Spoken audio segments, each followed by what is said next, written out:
Hi, hello everyone, and welcome back to Crowley's Bookshop, where we talk about books and everything book talk. Today, I want to talk about the 5 stars books that I've read from January to June. 2025 has been an incredible year for me, book-wise and life-wise in general, but book-wise, oh my god, I've read stunning stuff, and I wanted to share with you the books that I discovered this year that I absolutely loved. There's a mix between books that have just been out and older stuff as well, so there is pretty good stuff in here, and I wanted to share it with you guys. And we're going to start off with January with 2 books that I absolutely adored. The first is a book that I was not aware was going to go out, and I was so happy when I saw it. It was Absolution by Jeff Vandermeer. I do not have the physical copy yet because it is not published as a paperback yet. I think it's coming at the end of this year, but as soon as it is out, I will get it, and I will get like the new covers because they are absolutely gorgeous. Annihilation and the Southern Reach trilogy, now a quadrilogy, but at the time when I discovered it, a trilogy, is one of my absolute favorite trilogy and one of my absolute favorite series. I love Jeff Vandermeer so much. I have a Jeff Vandermeer tattoo right here for the Bone saga, but I want to have one for the Southern Reach as well. I just love everything very like biologic, very weird science fiction, and I love him so much. I love the Southern Reach so much. So when I discovered that Annihilation would have a sequel, I was so happy. I was a bit afraid as well because it's never easy to continue something that is so great, but I was absolutely not disappointed. I thought that was so interesting, the way that he could come back to a story that is almost 10 years old now in new ways all the time, with new characters that we have never really seen before. I am so interested in these stories because he uses unreliable characters, and it is something that is so interesting to me, the way that we follow someone's POV, but the POV is not reliable. It is such an interesting concept to me, and it is very great science fiction. It is a bit body stuff, so if you get weirded out by, there is no blood, there's no gore, but if you get weirded out by bodies changing and transformations and someone's losing control over mind and body, it is maybe not for you, but if you're interested into that kind of thing, it is absolutely masterful, and I loved it so much. Second book of January that is completely something else. I went for the first time into Greg Egan. Now, one of my moots on Instagram, Jack Sci-Fi, follow him. He is great. He's a very lovely guy. He's a huge fan of Greg Egan's work, and I thought it would be a great occasion for me. I saw they had a sci-fi masterwork for his works. I read one sci-fi masterwork a month, and I saw that there were one for Greg, and I was like, oh, that's the perfect opportunity for me to go into his stories. And listen, I used to be not a fan of short stories and novellas, and I really discovered my love for novellas last year, and I'm continuing this year, and I absolutely loved it. It was hot science fiction, but with a lot of humanity into it. It is beautiful, and some of the stories I still think about to these days, and it's been 6 months. We are at the end of July right now, so it's been a while, and I still think about them. I will go back to the works of Egan in the future. I think it's going to be one of my favorites now that I've started to read his stuff. It's very good. It's very contemporary. It asks questions that are basically timeless. I really do encourage you guys to discover his work. It is, as I said, very modern, but it already is a sci-fi masterworks. Like, how cool is that? It's fantastic, right? Then we go to February with Translation State by Anne Leckie, the same person who wrote the Ancillary Justice trilogy. I think you can see them behind me. They're right here, and they are within the same universe, but not with the same characters and not with the same, like, it's not in the same side of the universe basically, but it is within the same political and, environment, if we can say that. I haven't read Provenance. I know there is a book before this one. This is basically the 5th one of the Raj saga. I haven't read this one because I read Translation State as part of me going back to the Hugo Awards 2024. And I absolutely loved it. In the same ways of Jeff Vandermeer, there is a lot of body stuff. Again, not necessarily bloody, but in terms of like again, transformation and someone, taking control over their biology and their DNA and their ancestry. It is absolutely beautiful. I love Anne's characters. I love the way she's able to weave relationships. I love the way she's able to build rapport between people and between us, the readers, and the story as well.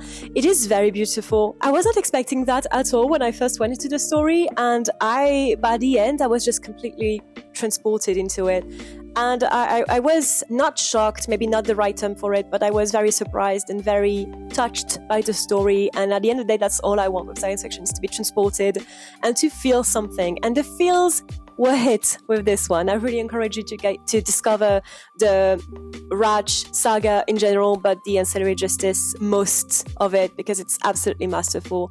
And I think it was the first one who won basically everything, like the Nebula, the Locus. I think she had a Hugo or an Arthur C. Clarke as well. Like, she won absolutely everything, and she deserved it. And this book also deserved its place, its nomination within the Hugo Awards. It didn't win, but it was for sure a great way to start. Then we go to March, and in March, I was able to get my hand on this one, Shroud by Adrian Tchaikovsky. It is a signed edition. If I can get my hands on the signed edition of Adrian, I will do everything in my power to get it. I think it was out in like end of January, beginning of February, but by the time I read it and received it most and for all, it was already March. And I loved it so much. I was able, thanks to Jack, the same Jack I was talking about just before, I was able, thanks to him, to be part of a conversation with Adrian Tchaikovsky. It was one of the best steps of my life. I'm such a big fan of Adrian. He's my favorite author, and he's a big inspiration to me. We were part of a group discussion with Adrian Tchaikovsky to talk about this book. And this book is absolutely beautiful. I say the same things all the time with Adrian, but he's so great for building alien minds and to build, again, a sort of rapport between human minds and alien minds. It was so great. And the thing that I said during the discussion was that the alien parts were almost more interesting than the human parts, which is something, it is something when the whole principle of the book is following humans in an alien territory, trying to survive and trying to make sense of the world around them. It was such a great story. Again, the feels were felt. I enjoyed the story so much, and I think it is one of my favorites of Adrian's work lately. I really did enjoy it so much, and I will go back to it. I will read it again because it was just that good. Well, I think 2025 is the year for the feelings, but I mean, science fiction is the literature of feelings for me. I felt a lot with science fiction and fantasy. This one is more fantasy. The River Has Roots by Amal El-Motar. If you've been part of the literary commentary lately, you've heard of This Is How You Lose a Time War that she wrote with Max Gladstone, I think it was. And it was a beautiful book, absolutely gorgeous, very philosophical, one of the best books I've read lately. And I was so excited when I saw this book coming out. Again, it is a signed edition and it's absolutely beautiful. Look at the cover. The cover is so gorgeous. I love flowers so much. I want to be covered in flowers tattoos, partly because of this book now, but I do not have siblings. I do not have sisters. I do not know what it's like to have this link to someone, but this book really gave me an idea of what it was to have someone like that in my life and how to protect them against, life in general. And a bit, it went back again. I think this year is just Jeff Vandermeer's year. This year is Annihilation years, because it really made me think of that with the concept of nature being magical, but being able to transform you in bad and in good ways. It really made me feel so much of Annihilation, at least like the first book of the Thousand Reach particularly. It was very beautiful. It was very oniric, ethereal. I loved it so much. It's very short as well. It's like 150 pages or so.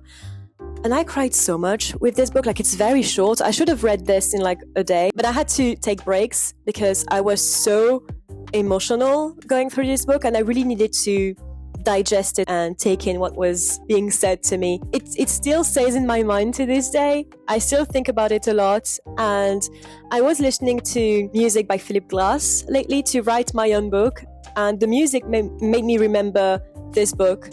And I don't know, I was transported by this book so much, and I really encourage you guys to discover this one. All of these ones are very, very good because I'm presenting to you right now. They are 5 stars reviews from me, but this one was such a hit. And it's so short as well. Like if you do not really have time to go and read, this one should be your pick, to be honest. Then we have the month of May, and May was a big month for me. I read absolutely incredible things in May. The first being Slow Bullets by Alastair Reynolds. Reynolds is one of my favorite authors. I really enjoy his Revelation Space sagas, his House of Suns, and this one, again, very short.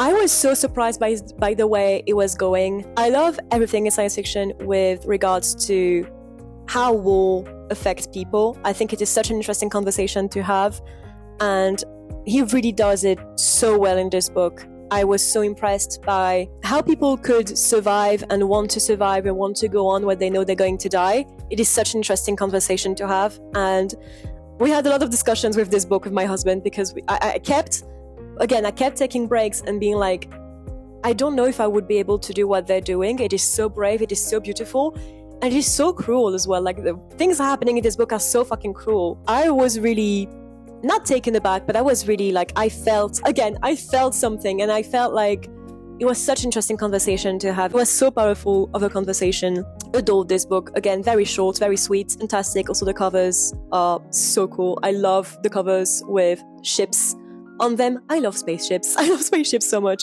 I love the concept of spaceships and the concept you can have with designs and stuff. And this is so fucking cool. It looks a bit like the big space habitat in The Expanse built by Mormons. If you've seen The Expanse, like it looks a bit like this. I love this. I love this so much. Then we have a rediscovery. I used to be a big Philip K. Dick fan. I still am a big Philip K. Dick fan, but I've read a lot of them when I was very young, like think 12 to 14 maybe. I read all of the ones that I could find in French, and I am slowly rediscovering his work in English, like his original language. And I picked up A Maze of Death, and I remember that I've read it because I remembered the twist. Think of, again, how do you survive in a world that isn't made for you, and how do you keep on knowing that you're going to die? Loved it so much, was very surprised, because it doesn't feel like a Philip K. Dick book. It feels like something much more contemporary. It feels like an Andy Weir book sometimes, if you know what I mean. Great work. Absolutely loved it. Now, I already talked about this book in my Arthur C. Clarke video, so I won't talk too much about it, but of course, Annie Bot was a 5 stars review. And yes, I received the book. I didn't have it for the Arthur C. Clarke video, but I have it now. I just received it like 2 days ago. I love this book so much. It was such a great discovery for me on so many levels. And I really do feel like we need to talk about this book more because it is so interesting and it's so powerful as a story. And again, very short, very sweet. You know, the phrase says she's human in every ways that matters. And yes, absolutely, that's the story. That's the fucking point of the story. It's gorgeous, it's beautiful, and I just kept on going back to it. We were doing things around the house, and I was like, hold on, I have to take a break, and I have to finish the book. I have to do it. I have to finish the book because I was so into it. It was so great. Then we have a Hugo Award nominee. That was The Tainted Cup by Robert Jackson Bennett. Right here. I will buy a copy, like the physical copy, because I loved it so much. Again, because it felt very annihilation with the whole thing of plants, you know, disease being able to change and transform you. It was so interesting. It was such a great concept. It was very science fantasy, not too much fantasy, not science fiction, definitely like right in the middle of both. And it was also like a thriller murder mystery that I really enjoyed. It was very easy to follow like this. The main character being so morally grey also was very interesting because he's supposed to be a cop. So him being a liar was very interesting. I love the universe. I love the world building. I love the way it was woven into the story, and the fact that we don't really know much of what is happening as well. Like we don't really understand what is happening in the world and what are the Leviathans. What is happening really? It's a bit like the beginning of the Broken Earth trilogy, the N.K. Jemisin that I have also right behind me. The 5th season book, for example, like you don't really know what's happening until like the 2nd book also, and this is a bit of the same thing. So I expect to know more within the 2nd book, and I can't wait to read it and to go into it. But that's genuinely very great world building and very great fiction, and I really did enjoy it so much. Not gonna lie, I was a bit surprised that there would be a sequel because I don't think it needs it that much, to be honest. Like I am happy that we would be able to know more, but it was so good. It could have been just the one book, just this one, and I would have been happy with it. So I hope that the second one follows into its steps, because I would be very angry otherwise. Then we go with Exultant by Stephen Baxter. It is the second book of the Children of Destiny saga. I do not have the physical copy because the only copies of these books, like I have to import them from the US because I can't find the UK versions for some reasons. I was so transported by this book. I was so into it. I love the nihilism of Stephen Baxter's books. Most of the time he is basically saying that we're alone in the universe, or what is out there in the universe isn't good for us. And I love that. For some reasons, I love that so much. I'm so happy that someone is saying it, and I'm so happy that someone is using the Kardashev skills in this way. I love the timey-wimey stuff as well, because there is like time, like you can go into a time loop and go back to your own past, for example. It is so great. It is so interesting. It is so intelligent as a book. It's a bit long, yes, but it says so much. Baxter is, for me, one of the greatest authors when it comes to science, like hard science fiction. He is a scientist that worked at the ESA, so he knows what he's talking about. He's great. He's fantastic. I love him so much. Go read more of Stephen Baxter, please. He deserves it. He's not talked about a lot in literary genres, but we have to talk more about Baxter because he is great. What a surprise. We have another Adrian Tchaikovsky with Salute the Dark, which is the fourth book of the Shadow of the Apt saga. So I won't talk too much about it because it is a fourth book of a saga that is like 8 or 9 books long. So I won't talk too much about it, but wow, I wasn't expected to feel so much in a fourth book of a saga. Everyone dies in this fucking book, and I was not ready for it. It's not a spoiler, there is a lot of characters, so you don't know which one are dying, but oh my god, there is so much. Like, war is brewing and war is finally there, and the results are devastating. I was not ready for that. I was not ready to cry so much on a book like that with human insects building a wall against wolves. I was not ready for that, and I love it so much. It is great fantasy, great high fantasy. It was fantastic. I loved it so much. It's great. Books down. And the last one, finally, Dying of the Light by George R.R. Martin. You know George for his Game of Thrones saga. Of course, you know him for A Song of Ice and Fire because it's great and it's one of the best fantasy that we have out there. But this is a pure science fiction book that is set far into the future, and it basically talks about, again, the human heart at war within itself, like the big George R.R. Martin themes, right? The same thing as A Song of Ice and Fire, but put into pure science fiction. It is absolutely gorgeous. It's one of my favorite books of his, and I really, really do like A Song of Ice and Fire. But this is brilliant. This is basically everything that A Song of Ice and Fire is, put into a shorter, like 500, like not even 400 pages book. It is brilliant, and I enjoyed it so much. I really did. I enjoyed the characters. I enjoyed the world building. I enjoyed, because I could see the parallels with A Song of Ice and Fire as well.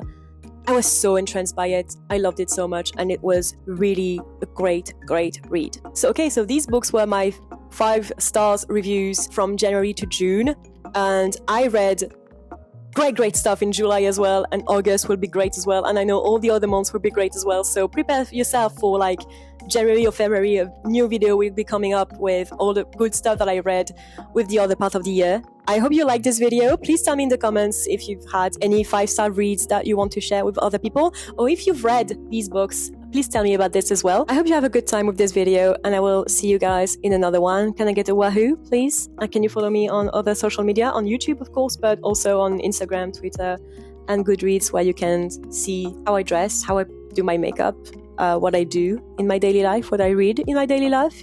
If you're interested in that, if you're not, that's okay. I would be sad, but that's okay. That's it for me, guys. See you around. Cheers.